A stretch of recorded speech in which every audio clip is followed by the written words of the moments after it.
Now, one of the first features that I'm going to show you is something that I use a lot in my homeschooling classroom.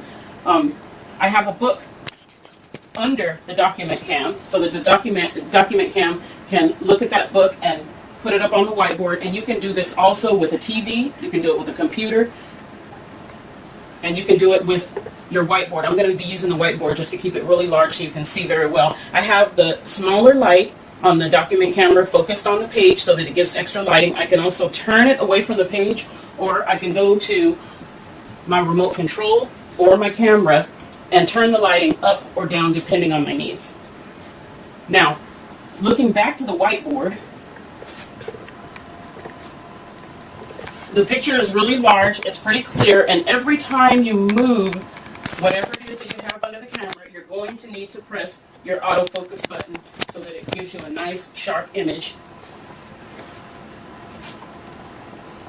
And then we're going to talk about annotating onto this whiteboard image in order to either save paper or so that your students can see it at the same time if you're teaching a class with various students in it. Now I'm going to move my annotation over a little bit, and you can click on the pencil. Now on the annotation there's typing. You can type.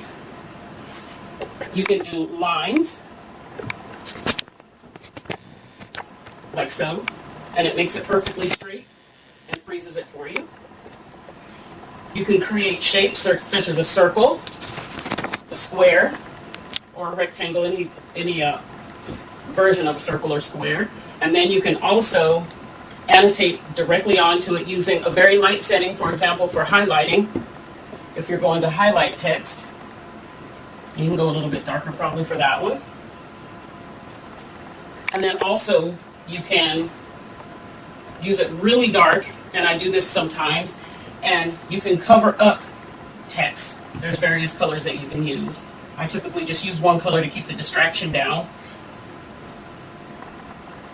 You can cover these up ahead of time, and then you can come back later when you're presenting this and asking the children to name the various, for example, in this one we're naming the different parts of the bird. You can come back with your eraser, and then you can erase it as they say them, erase it to check the answers.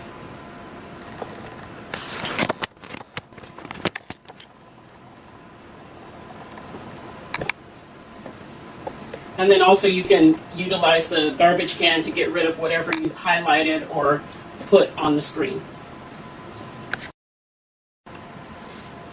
So we're going to talk about zooming in and out in order to fill out a worksheet. You go to your zoom button here, or you can use the zoom on your remote control or the camera itself. Usually for me it's easier to do it right at the whiteboard, but either way works. And you use your little scroll bar to go up and down to zoom in and out. And then again, once you are at the place where you want your page, you're going to autofocus again using either this button or the autofocus on your remote control.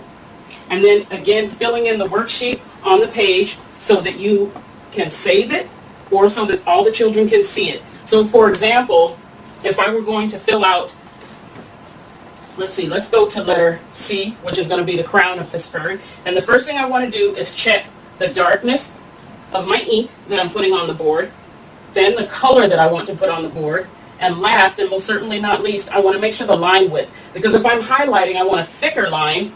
If I'm going to write, I'm going to want a thinner line. So here I've changed my line width to 4. I'm going to put the letter C where the crown goes.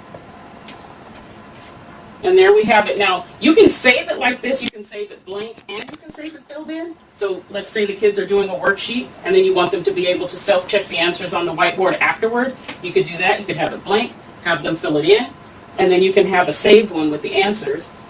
Or if you just want to get rid of the answers at the end and you want to save your nice, blank sheet of paper, sheet of paper without the answers, then you can take this eraser with the page on it, and you tap that eraser and it erases everything on the page. So again, if you have annotations on the page, various annotations on the page, and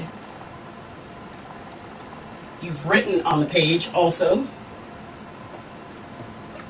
and then you want to just erase the whole thing, you can either step backwards one by one, or you can just erase the entire page, and there you still have a perfectly good blank sheet of paper for another time if you want to use it again.